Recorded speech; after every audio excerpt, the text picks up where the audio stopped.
हे वाक्य ऐकल्या ऐकल्या स्वामीजी म्हणतात की आमच्या देशात चारित्र्य माणसाला सभ्य बनवते. And I am in the country America where tailors make the gentleman.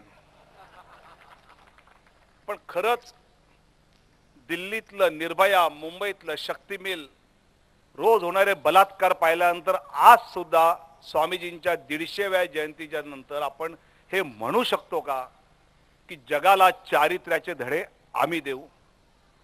खरंच काय हे होतं? हे आव्हान आहे. म्हणजे हे काय कुठल्या तरी सरकारच्या पोलीस यंत्रणेचं अपयश वगैरे असं मला राजकीय किरकोळ भाषण करायचं नाही, ते मी सभागृहात करतो.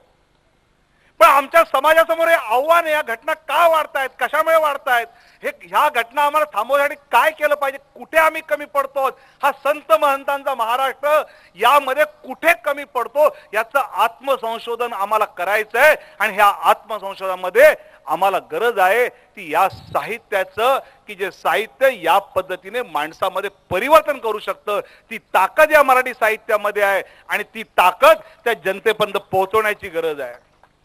आणि खरंच ह्या सगळ्या गोष्टी ज्यावेळी पाहतात की या ऐहिक सुखाच्या मागे, म्हणजे यावेळी आपण अधिवेशनाचं उद्घाटन केलं डॉक्टर भाटकरांच्या हस्ते. मी सुरुवात विज्ञानाने आणि समारोप त्यातला अध्यात्माच्या माध्यमातून आपण करतो आहोत.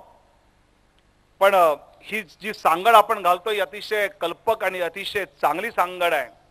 पण तरी एक गोष्ट नक्की आहे की विज्ञान तुम्हाला टॅलेंट देतं आणि अध्यात्म तुम्हाला वाईजनेस देतो, सत्सद विवेक बुद्धी देतं. म्हणजे अनेक वेळा म्हटलं जातं की you can donate the eyes but you can donate the vision. डोळे दान करता येतील, दृष्टी दान करता येत नाही. मला वाटतं अध्यात्म जे आहेत, आप्पा स्वारींसारखी व्यक्ती ही तुम्हाला दृष्टी देते, जीवनाकडे काय पद्धतीने पाहिलं पाहिजे, जीवनात कसं पुढे गेलं पाहिजे. कारण अनेक वेळा आपल्या जीवनातल्या आपल्या अडचणी, आपल्या समस्या, आपले प्रश्न हे काल्पनिक असतात, हे खरे असतात असं नाही. पण त्याला योग्य दिशा देण्याचं काम ज्यावेळी आदरणीय आप्पा स्वारींसारख्यांकडून होतं तेव्हा आपण त्या सगळ्यातनं बाहेर पडतो आणि खऱ्या अर्थाने एक जीवनातला आनंद घेण्याचा प्रयत्न करतो.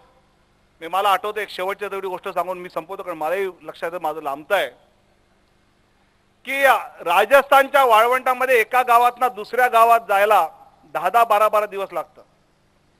आणि त्यावेळी ज्यावेळी जातात ते असे बरोबर एक 50-55 उंटावर सगळं खाद्य ठेवलेलं असतं. आणि मग ते या गावातून त्या गावात प्रवास सुरू होतो. सकाळी सूर्योदय झाला की निघतात, संध्याकाळी सूर्यास्त झाला की उंटांना बांधून ठेवतात, झोपतात, पुन्हा सकाळी उठून पुन्हा निघतात.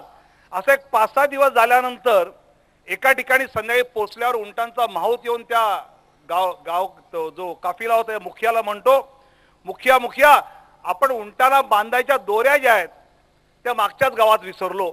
आता उंटांना बांधलं नाही तर उंट सैरावैरा जातील आणि मग उद्याचे आपला पुन्हा वांदे होतील. तो मुखिया असं हुशार असतो, तो म्हणतो चल. आणि तो त्या माहुताला घेऊन त्या उंटांच्या इथे येतो. उंटाच्या गळ्यात दोरी टाकल्याचं नाटक करतो, खिळा ठोकल्याचं नाटक करतो, उंट खाली बसतो. पुढच्या उंटाच्या गळ्यात दोरी टाकतो, खिळा ठोकतो तोही, आणि सगळे उंट खाली बसतात. रात्र संपते, सकाळ उठते. सकाळ झाल्यानंतर माहूत येतो. मुखिया सगळे उंट आजारी पडले. म्हणलं काय झालं? कोणी उठतच नाही. म्हणला अरे उठत नाही, तू त्यांची दोरी काढली का गळ्यात ना? काय म्हणला, आपण त्यांना काय बांधलंय का? म्हणला. तो म्हणला चल माझ्या बरोबर. आणि तो मुखिया त्या उंटाच्या गळ्यातनं दोरी काढल्याचं नाटक करतो, खिळा काढल्याचं नाटक करतो, उंट उभा राहतो. असे सगळे उंट उभे राहतात. आपली अवस्था त्या उंटासारखी आहे आणि आपल्या गळ्यातली दोरी काढायचं काम आदरणीय आप्पा स्वारीसारख्या व्यक्ती करतात. आणि म्हणून आपण या सगळ्या प्रश्नातून मुक्त होतो आणि असे मुक्त होण्याची संधी आपल्याला मिळाली आहे, हे आपलं भाग्य आहे. एवढंच बोलताना माझं बोलणं संपवतो. धन्यवाद. जय हिंद, जय महाराष्ट्र.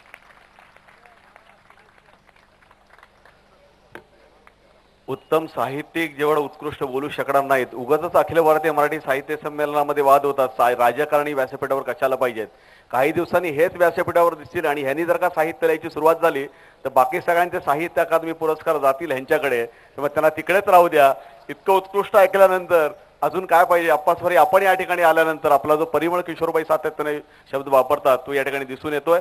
यानंतर महाराष्ट्रातले मिशीवाले, मोठ्या मिशीवाले कवी की त्यांचा धाक मिशीचा नाही पण त्यांच्या विडंबनातून, प्रहसनातून आपल्याला भेटतो. ते अशोक नायगावकरची विनंती.